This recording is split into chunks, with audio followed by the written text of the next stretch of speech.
Hey, good people, welcome back. In this video, we're going to look at the basics of functions and their graphs.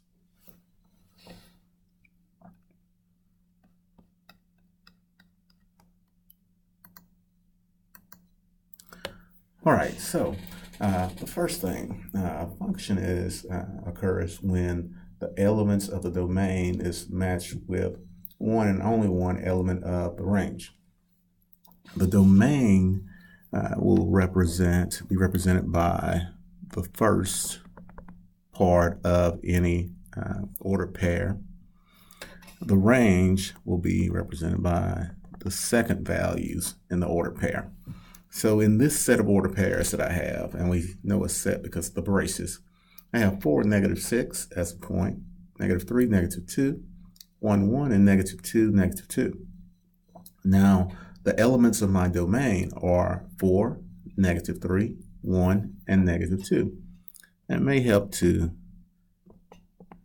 kind of write these out in order. So 4, -3, 1, and -2. And then the elements of my range are the second part of each ordered pair.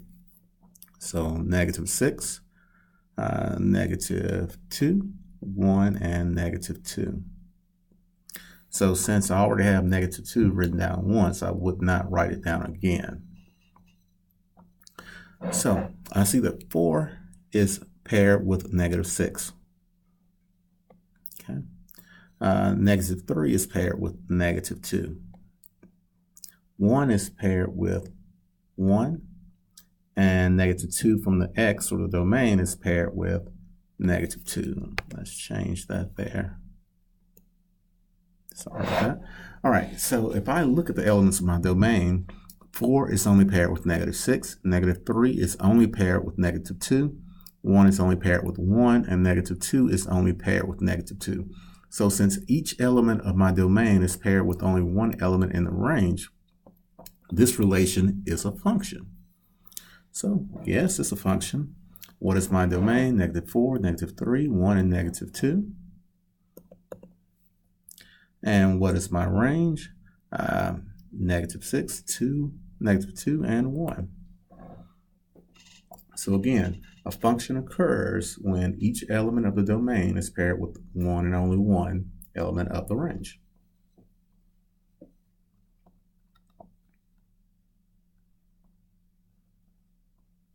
So an example of what would not be a function, let's say that we had the ordered pair, the set of ordered pairs, 2, 3, 7, 4, 2, 5, and -8, -2. Well, I see here that 2 is paired with 3, 7 is paired with 4, but 2 is also paired with 5. So I have this one element of my domain paired with two different elements of the range. In that case, this would not be a function. Okay, so that's the difference there. Now here it says determine whether an equation is a function. Well, to determine whether an equation is a function, the key is to solve for y. Solve the equation for y.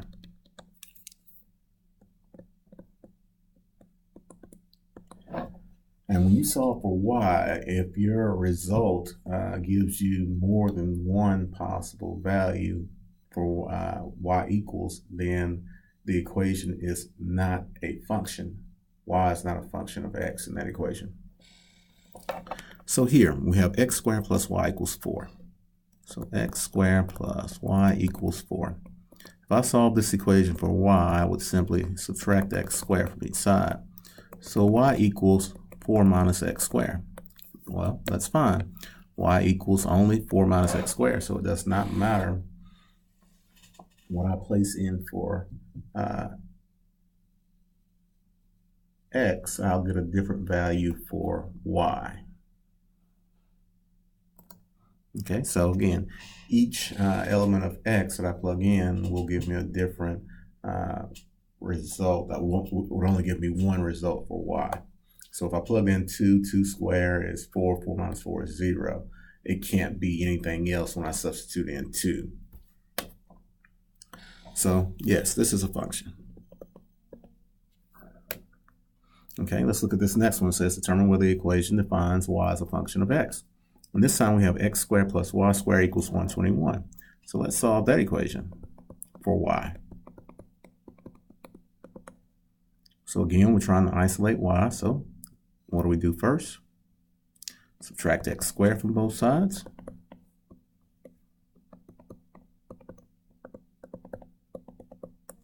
And we have 121 minus x squared. Now to undo that y squared, we have to use the opposite operation, which would be to take the square root of each side. So if I take the square root of each side, remember we have to consider the positive and negative possibilities when we take the square root of each side in an equation.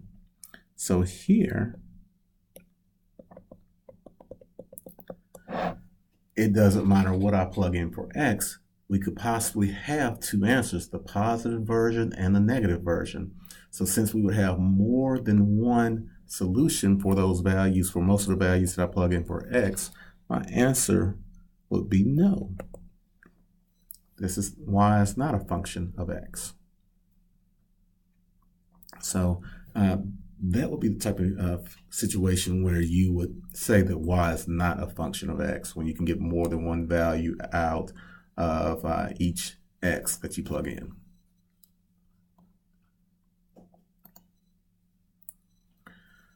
All right, now evaluating functions. It says evaluate the function f parentheses x, and we read that as f of x equals x squared plus 3x plus 8. At the given values of the independent variable and simplify. So they give us three problems in one. Excuse me. We'll look at all three of these. So it says evaluate f of 6.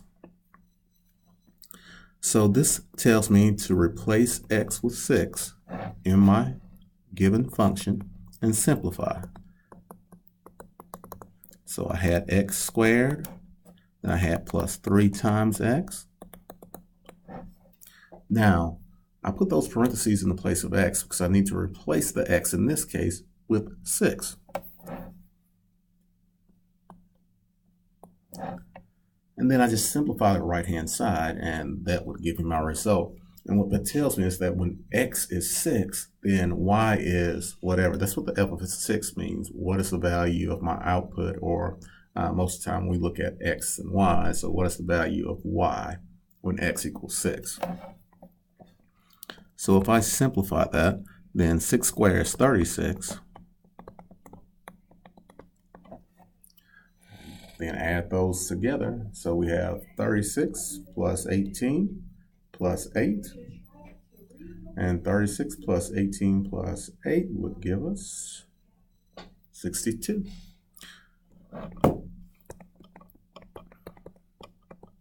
So when x is 6, then the value of y is 62, or the value of the function is 62.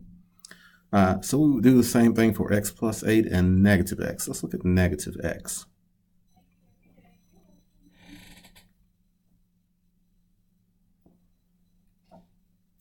Okay, so let's change this out and let's see what happens when f is equal to negative x.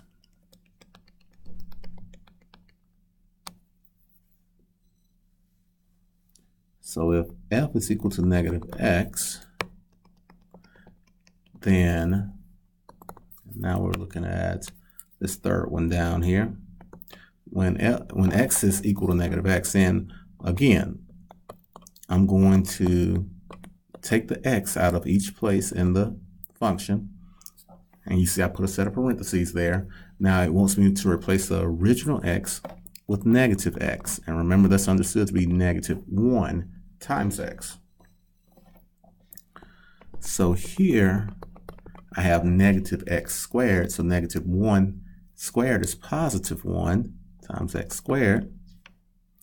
And then I have 3 times negative x. That's 3 times negative 1x. So that's negative 3x. plus 8. And that will be the result for this third one down here.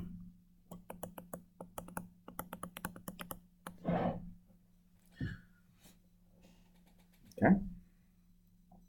Now let's look at number 6, and let's evaluate the x minus 1. Well, before we do that, we'll go back to B and go ahead and evaluate x plus 8. So let's say we have the same function, however, we are evaluating x plus 8. So parentheses squared plus 3 times parentheses plus 8. So everywhere that I saw an x, I'm going to replace it with x plus 8.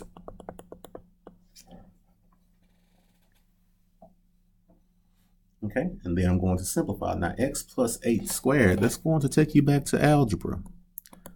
A plus b squared, the first term squared, plus 2 times the terms, plus the last term squared. So you may have to go back and review that.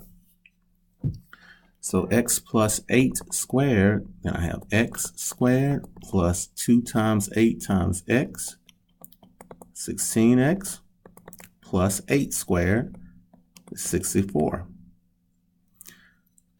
And then I distribute here, so plus 3x plus 24, and then plus that 8 that was in there.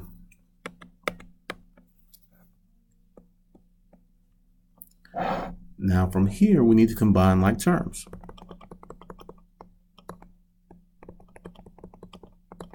So I only have this x squared, so I'll bring it down.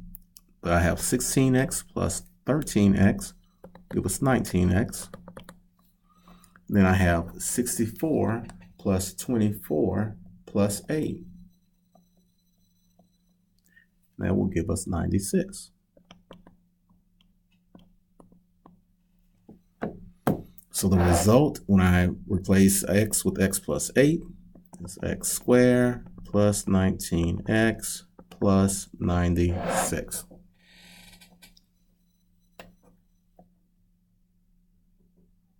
Okay, so again, function notation, whatever values in parentheses there, you're going to replace each x, or in the next number 6, each r, each variable with that value.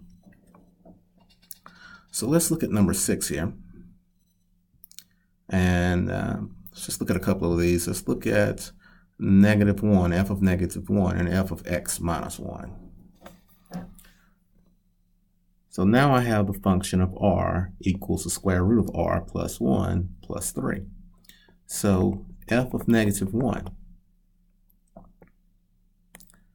I have r plus 1, and then outside of the square root plus 3. So in this case, I'm replacing the r that's in my original function with -1, and then I'm calculating. So I have -1 plus 1 is 0, and we know the square root of 0 is 0. Therefore, 0 plus 3 is 3. Okay, fairly simple. And you keep the same routine, nothing changes here. Even with the f of x minus 1, wherever I have r, I'm going to replace that variable with x minus 1. Okay, so let's look here and see. So if I wanted to find f of x minus 1, or the value of the function when r is replaced with x minus 1, then I have the square root.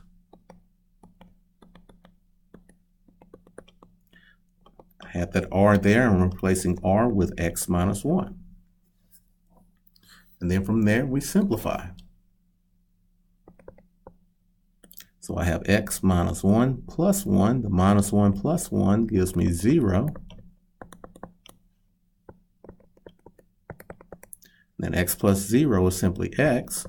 So when I replace r with x minus 1, I get the square root of x plus 3. And that's it.